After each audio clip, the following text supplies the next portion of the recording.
Okay, here we are at video 8, all about the motherboard. So what's a motherboard? Opening up a computer, the motherboard is not hard to identify. It lies behind all the different computer parts and is either green or blue in office computers or black in modern assembled computers.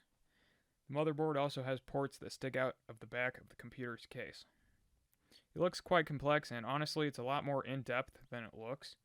So for the sake of being understandable, I'll stick to the essentials. I've stepped around the motherboard quite a bit in the last few videos, so if things didn't quite make sense up until now, this should clear some things up. So, what's a motherboard do? Basically, the motherboard serves as a connection point so that all the different parts of the computer can communicate to each other and work together. Through two chips known as the North Bridge and the South Bridge, the motherboard can tie processes between the CPU, PCIe ports, RAM, storage devices, USB slots, and other devices. We have a picture on the bottom here. You can see a smaller motherboard with distinct North Bridge and South Bridge. Okay, good image here. This demonstrates how the North Bridge and the South Bridge work together and connect to the different parts of the computer. So you can see here the North Bridge connects with the PCIe, CPU, and RAM, and it connects to the South Bridge, which connects to PCI, USB, ISA, IDE, BIOS, and Legacy. Most of these I haven't talked about because they're just not very useful in today's hardware scene. For every motherboard, you're going to have, at the very least, a port for the CPU, a port for RAM, and I/O input-output along the back. The CPU port is going to have a specified socket type. We've been over this a small bit, but for a refresher, it's basically what kind of connection the CPU uses for connection. Make sure to look up what kind your motherboard uses before doing any CPU replacement. We've also already talked about the differences in RAM DDR types. Motherboards will have different types, but DDR3 and DDR4 are currently the most common. These also, as you remember, sit usually to the right of the CPU socket. So, once again, PCI and PCIe ports also reside on the motherboard, almost always below the CPU slot. These come in different quantities and types, as we've been over. So, excellent image here. This is a Asus P5AD2E motherboard. That part isn't really important, but basically this shows all the different parts of it and what they are, basically. So you can see CPU socket, the North Bridge, the South Bridge, system panel connectors, as I'll go over shortly, the CMOS battery, which I'll also go over, SATA connections, 24-pin power, IDE, which we've mentioned briefly. You can see PCI and PCI Express. You can tell this is an older motherboard because it has more PCI than PCIe. 4 memory slots, and back panel and I/O connections. Okay, input-output, commonly shortened to I/O, pronounced I/O, is essentially what kind of external devices a motherboard can support. So these include display outputs, network connections, audio device connections, and USB ports. PS2 ports are also quite common on motherboards, even on today's computers. PS2 devices, they don't require drivers, which are basically a device-to-motherboard translator to function, which makes it great for initial setup. So this collection of ports stick out the back of the computer case and have a shield surrounding it to prevent dust from getting into the computer. So, some good images here. Top, we have a labeled I/O output diagram. You can see PS/2, USB 3.1, VGA, DisplayPort, HDMI port, USB 3.1, Ethernet, USB 3, Wi-Fi, and on the right, these are all different audio input and outputs. The image on the bottom here, it shows you what the I/O shield looks like in the computer if the motherboard wasn't there.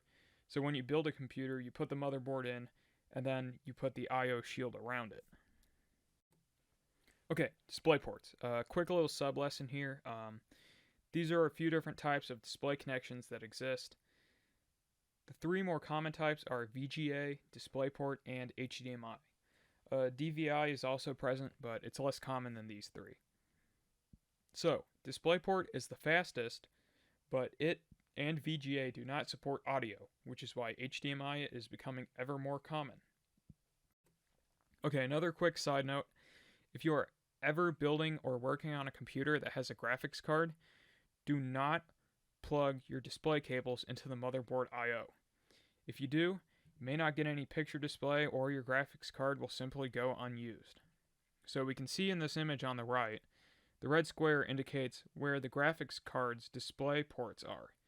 And then if you look to the top left, you can see where the motherboard has its ports. This is a surprisingly common issue. You'd be surprised, really. Okay, border pins. Looking at the motherboard, you're bound to see some pins along the edges of the bottom. As far as I'm aware, these don't have a name, but they have a variety of functions.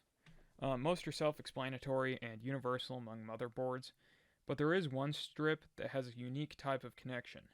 So this strip powers the ports in the front of the computer, so power, USB, audio, etc. And this brings me to a good lesson. The manual is your best friend. Check the manual. Documentation for the motherboard and every part really can give you a lot of help if you're confused on where something goes. A quick Google search of motherboard name manual or motherboard name documentation should bring up solutions to what problems you have. Okay, SATA port connections. You're bound to notice a small cluster of these L-shaped connectors on the motherboard. So these are SATA connectors. One goes into the motherboard, the other goes into the device itself. Quick refresher, SATA connects HDDs and most SSDs. Okay, the BIOS and the CMOS battery. So within your motherboard lies its own control panel called the BIOS that allows you to modify the computer's hardware. So this control panel is powered by the CMOS battery. All its settings are kept using this battery. So the date and time are also kept by the CMOS battery.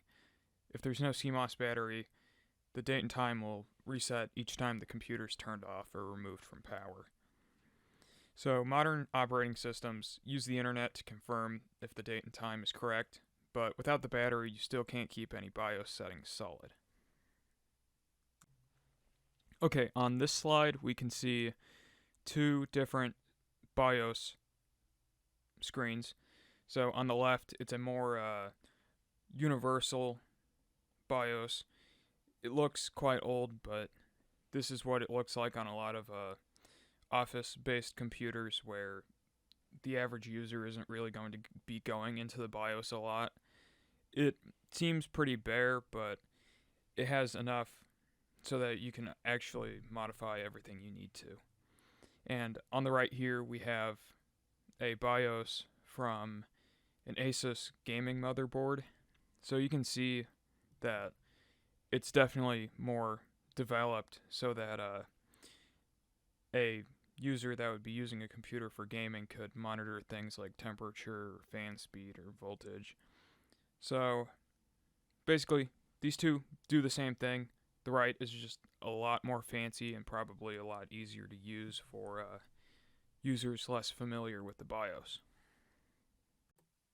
Okay, wrap up. That about cuts it for the motherboard.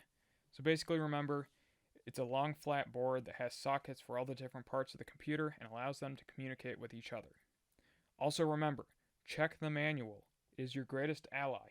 If you have any question on where something goes, the manual will tell you, either the motherboard manual or the device itself manual.